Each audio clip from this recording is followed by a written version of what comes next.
Hola, buenas tardes, ¿cómo estáis?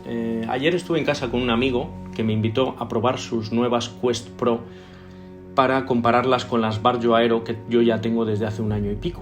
Entonces voy a resumir rápidamente en una serie de puntos lo que a mí me pareció. Resolución es lo primero que llama la atención viniendo de las Varjo.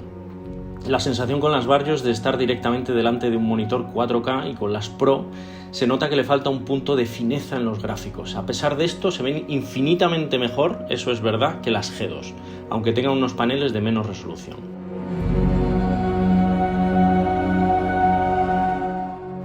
Las lentes.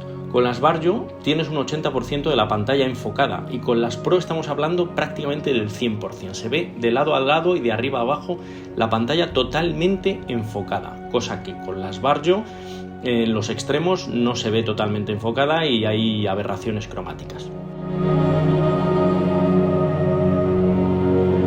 FOV. Bueno, pues el FOV en las Pro tienen más FOV vertical y en forma ovalada.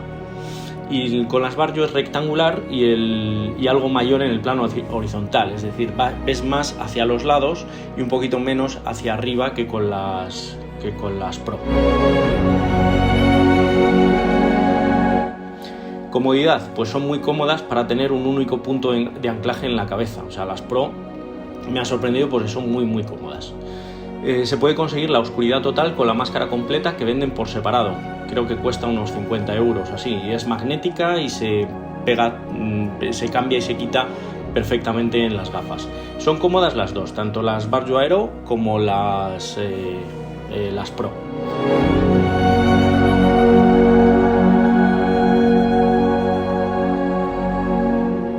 El pass-through, esto me ha encantado, me encanta. La posibilidad de ver fuera y en color y escribir notas y leer notas es un plus muy útil en DCS para coger coordenadas o lo que fuera, o ver nuestro cockpit donde hemos mapeado esa cosa que no encontramos al tacto. Las Varjo no tienen nada parecido. El tracking, pues en una palabra, es espectacular. A mí me ha sorprendido el seguimiento que tiene, comparable al de las Varjo, pero con la ventaja de que es autónomo y no hay que andar colocando las bases que se ven afectadas por espejos y ventanas con mucha luz. Yo, por ejemplo, en la configuración que yo tengo con las Varjo Aero en mi habitación, yo cuando hago dogfight y miro por encima de mi hombro derecho, pues por la configuración donde yo tengo las bases, pues pierdo el tracking durante un segundo, y eso con las Pro no pasa. El Motion Reprojection en DCS, pues esto sin duda es lo mejor de todo. O sea, la experiencia de suavidad extrema, sin casi artefactos, ni siquiera en las palas de los helicópteros, es inigualable por nada de lo que yo haya probado antes. Ni las G2 con el OpenXR, ni las Varjo, ni nada de eso. O sea, Varjo sacó su primer intento de Motion Reprojection hace apenas 5 meses y bueno, es un avance, pero está a años luz de lo que se experimenta con las Quest Pro, pero a años luz, porque bueno, sí, mantiene los 45, mantiene los 30, pero la suavidad no es como en las Quest Pro.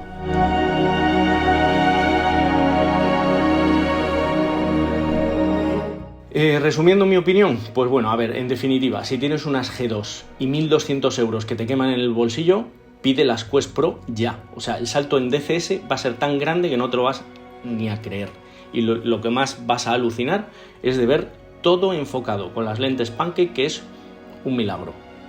Y se ven espectacular.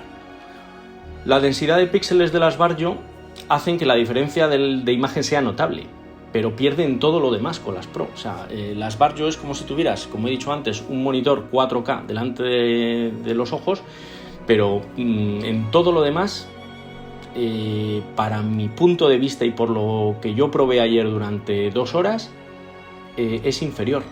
Entonces, con las Varjo, además es que no es un visor para el público en general. Hay que estar habituado a instalar hardware y lidiar con firmwares y problemas informáticos, porque al fin y al cabo los que las compramos hace ya más de un año, pues no hemos dejado de tener la sensación de ser beta testers, y de hecho algunos pues lo somos de verdad con Varjo desde hace unos meses, probando betas nuevas y tal.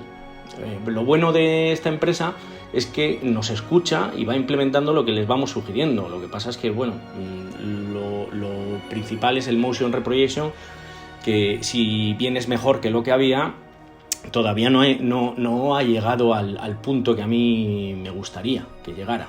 Y claro que las Quest Pro es que he alucinado con el Motion Reprojection que tiene. Es espectacular. A ver, las Quest Pro es un visor más dedicado al público general. Eso se traduce en sencillez de instalación, de uso y de una experiencia totalmente placentera para la vista en DCS, con una reproyección que funciona perfectamente, con movimientos suaves, sin saltos y con apenas artefactos que se notan, sobre todo, a ver, los artefactos se notan un poquito en el HUD y en el HMD, el hi-hats del Apache y tal, con un efecto de arrastre, pero bueno, eso es cosa de la reproyección, el efecto agua ese, pero es que es muchísimo inferior al que se ve con las G2, por ejemplo, o el que se ve con el Motion Reprojection de las Varjo que hemos comentado. A ver, esos artefactos se compensan con una suavidad extraordinaria, como yo estoy comentando. A mí me ha gustado tanto que lo tengo que decir, he pedido unas Quest Pro para mí y para tener como backup. Entonces, ¿cuál sería el visor perfecto? Pues a ver, en los paneles las Varjo Aero, sin duda alguna. Un visor que tuviera unos paneles con las Varjo Aero, unas lentes que fueran unas Pancake como a las Quest Pro, el FOB pues el de las Quest Pro también, comodidad, las dos están muy a la par, se sujetan bien en la cabeza, no molestan, tanto las Varjo como las Pro están muy bien. El pass-through, sin duda, Quest Pro, porque Varjo no tiene. El tracking, el de las Quest Pro, espectacular, o sea, no andar dependiendo de bases y encima no perder el tracking es algo espectacular. El Motion Reprojection es lo que más me ha alucinado, las Quest Pro, o sea, se mueve todo con una suavidad espectacular, sin apenas artefactos. Bueno, pues este ha sido mi pequeño resumen. Yo espero haberos despejado un poquito las dudas que podáis tener sobre estos dos visores de VR, y cuando reciba mis Quest Pro, pues prometo investigarlas más a fondo y seguir compartiendo mi experiencia con vosotros. Muchísimas gracias por escuchar, muchísimas gracias por vuestro apoyo, un abrazo y hasta la próxima.